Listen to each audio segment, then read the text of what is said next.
This is CTV News with Nafisa Karim. This really goes to the heart of our belief in local democracy and in democracy in general.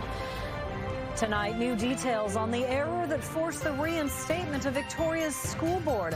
What Vic PD's police chief is now asking for as the fallout continues. Sending the message out into the very competitive health worker employment scene that this is a place you want to come. A push to draw in healthcare workers on the Mid-Island as shovels hit the ground on a new cancer center. Plus, Adam meets a woman who discovered a message in a bottle buried in her garden. Why it's proving so meaningful. Later on the Sawatsky sign-off. Good evening and thank you for joining us. There's more fallout tonight over the province's failed defense of its decision to fire the Greater Victoria School Board last year. A court ordered that decision reversed yesterday after the Education Ministry failed to produce key disclosure documents. Those records include texts between a government official and a Victoria Police deputy, which is prompting a request for a police watchdog investigation. CTV's Anna McMillan has the latest. Relieved that it's over. Reinstated Greater Victoria School Board Chair Nicole Duncan sits with her legal team feeling vindicated. My colleagues and I are all extremely excited to be able to get back to what we were elected to do in the term that is left. Duncan and the rest of the board took the province to court for firing them last year over a dispute about allowing uniformed officers in schools. Yesterday, the government's case collapsed. If we want to protect our democracy, then we can't turn a blind eye to elected officials being removed from their public office. During the disclosure process, the province failed to share all necessary communications between ministry officials, police leaders, and an advisor appointed to the school board. The ministry produced those records late last week, and on Monday, the BC Supreme Court voided the government's order to dismiss the trustees. Certainly is very jarring.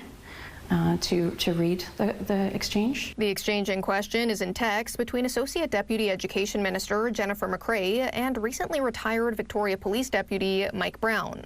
In them, Brown calls Duncan a narcissistic moron and thanks McRae for her work. We can all agree that these were incredibly inappropriate text messages and very unprofessional. Vic PD's chief says she takes this seriously and the matter will be referred to the Office of the Police Complaint Commissioner for review. Today in question period, opposition members pressed Education Minister Lisa Bear on her assertion that the failure to disclose was an honest mistake. Mistakes happen, but this level of incompetence is monumental. Bear maintains this was an accident. When it was understood that there were documents missing or not produced inadvertently by the ministry, we took immediate action. The ministry took immediate action to produce those. The government has been ordered to pay the board's legal fees and back pay. Bear says she's working to understand how much that will cost taxpayers. Anna McMillan, CTV News, Esquimalt. Healthcare organizations in Nanaimo aren't letting their foot off the gas when it comes to recruiting American and Canadian talent to their hospitals.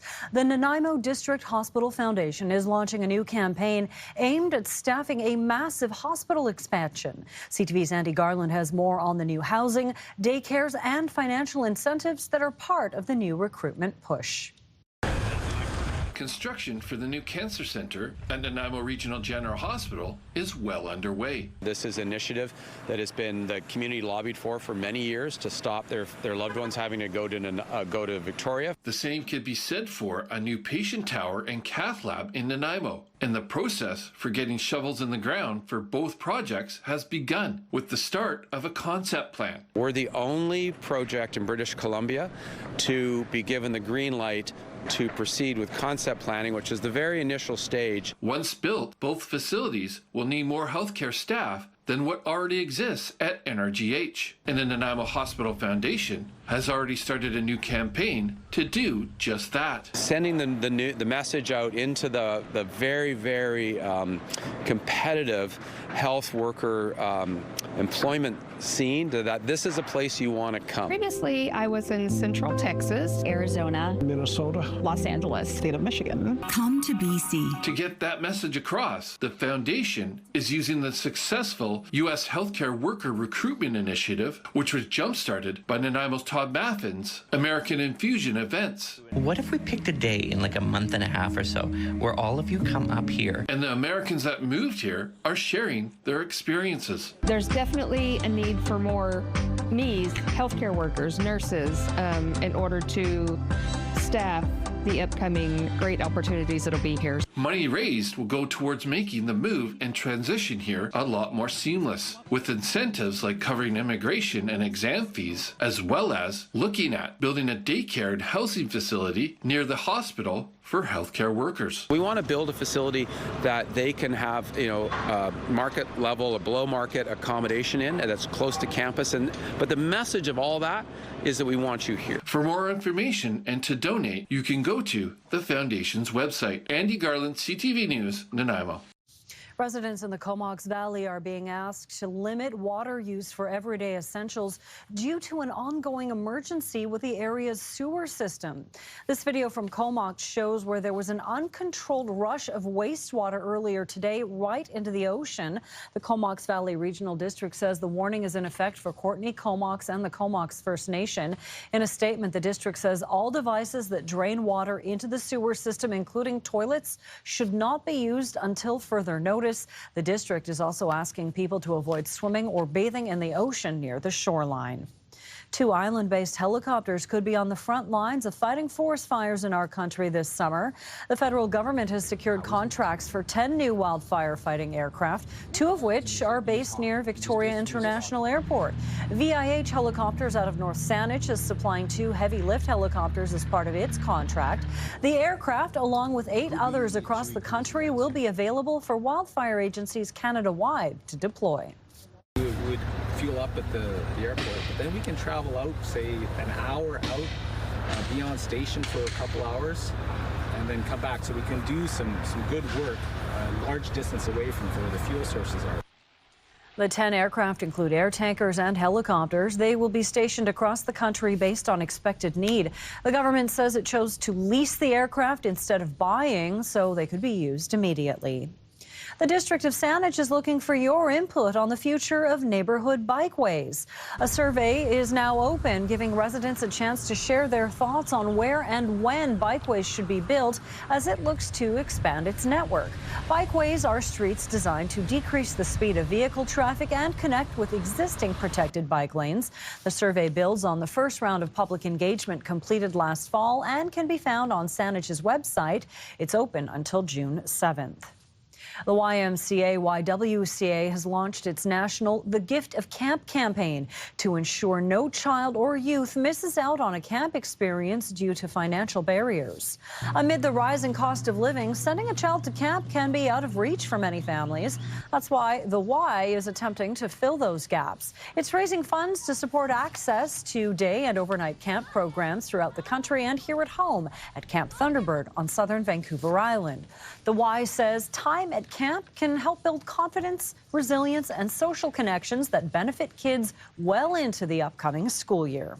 Here locally, we have about 2,500 that participate through the schools and then another 1,000 to 2,000 that come through the summer camp programs. And it's a mix of experiences, day camps, it's the week-long camps, there's longer trips that we organize, like we take kids up the West Coast Trail and North Coast Trail, we take them paddling. And those are the trips that are really the most difficult to continue doing because of the cost. You can make a donation on the Vancouver Island YMCA website. An update for you on the Campbell River marmot we told you about yesterday, who took off in the wrong direction. The Marmot Recovery Foundation says the marmot, who has now been nicknamed Jigaw, has been caught and is on his way to the recovery center. The little guy was on a walkabout and traveled into areas with roads and birds of prey, leaving researchers worried about the critter's safety, especially with so few of those endangered animals out there. Those helping the marmot are optimistic he will be released back into the wild with other marmots sometime this summer. A warning now from BC Conservation about aggressive deer in the Victoria area. It's spring fawning season for the animals, which can be particularly aggressive towards people and pets this time of year as they protect their young. This means deer may bluff charge or follow you to move you away from their young. There have been no reports of injuries. However, you should take precautions by keeping your dog on a leash and staying away from fawns. Aggressive deer can be reported to the Report All Poachers and Polluters, or RAPS line. Here's what it looks like outside right now. 17 degrees in Victoria, 18 for the daytime high today. Should get back into the 20s tomorrow. A full forecast after the break.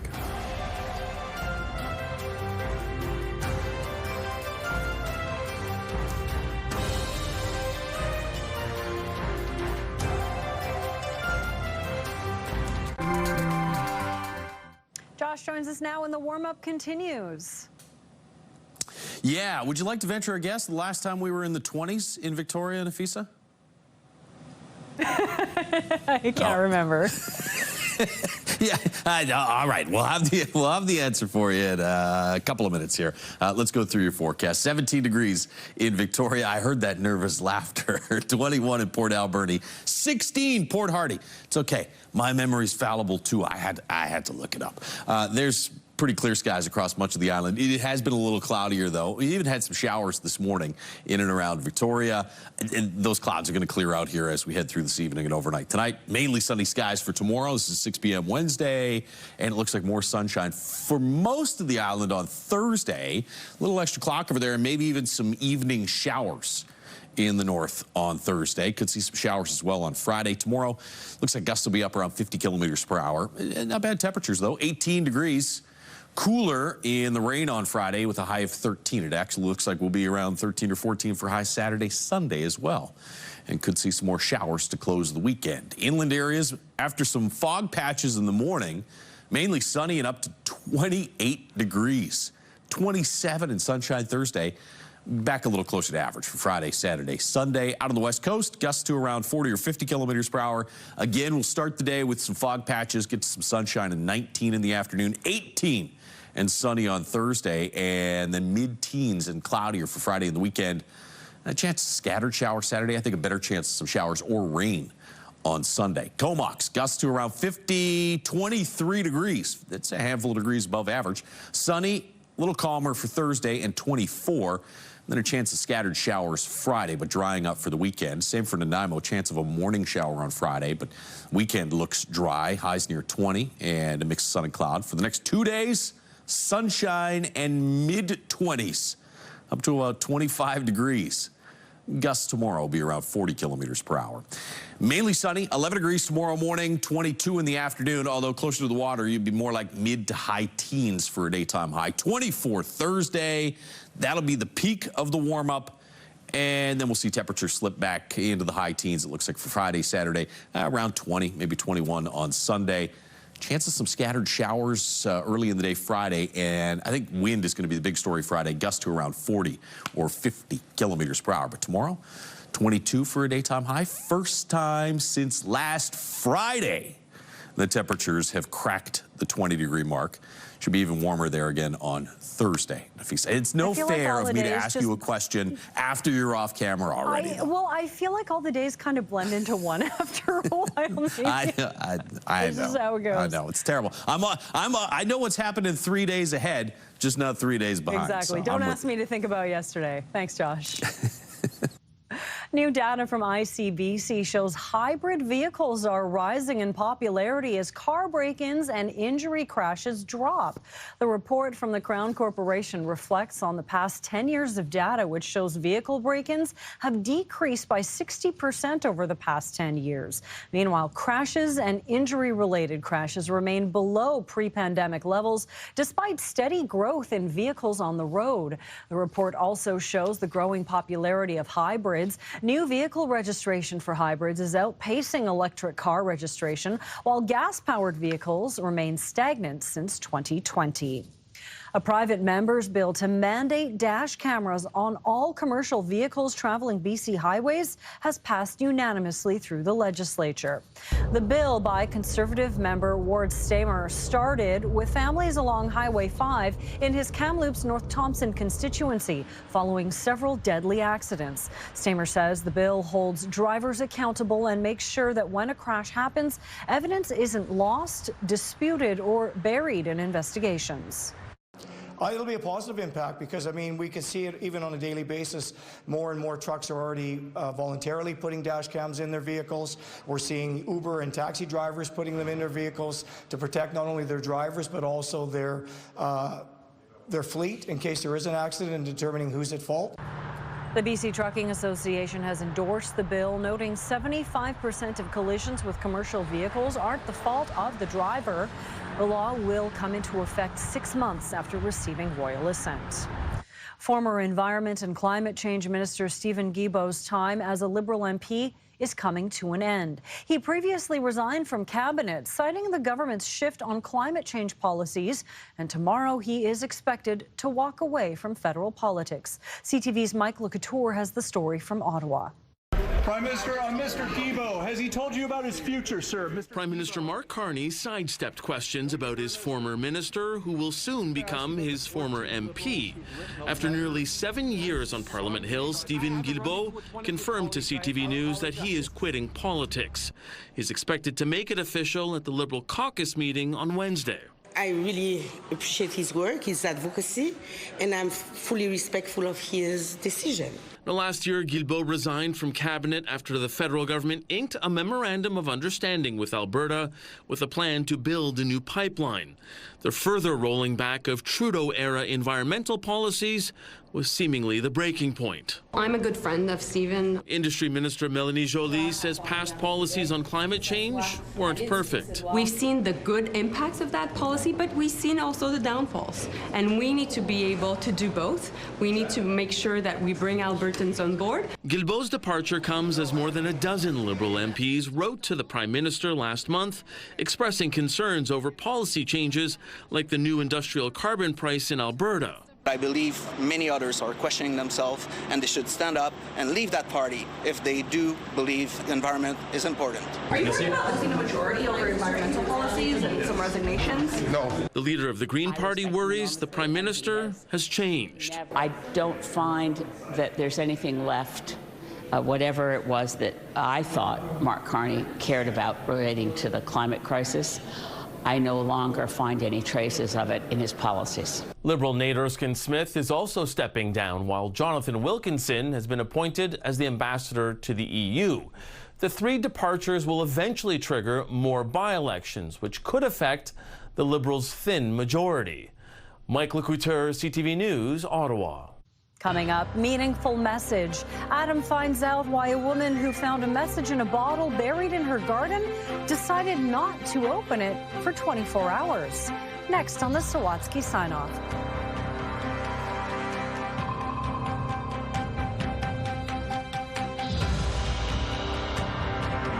Ancient Egypt, obsessed with life, open soon at the Royal BC Museum. And CTV wants to send you on an Ancient Egypt Royal BC Museum experience worthy of the pharaohs. Text museum with your first name to 71010 for your chance to win.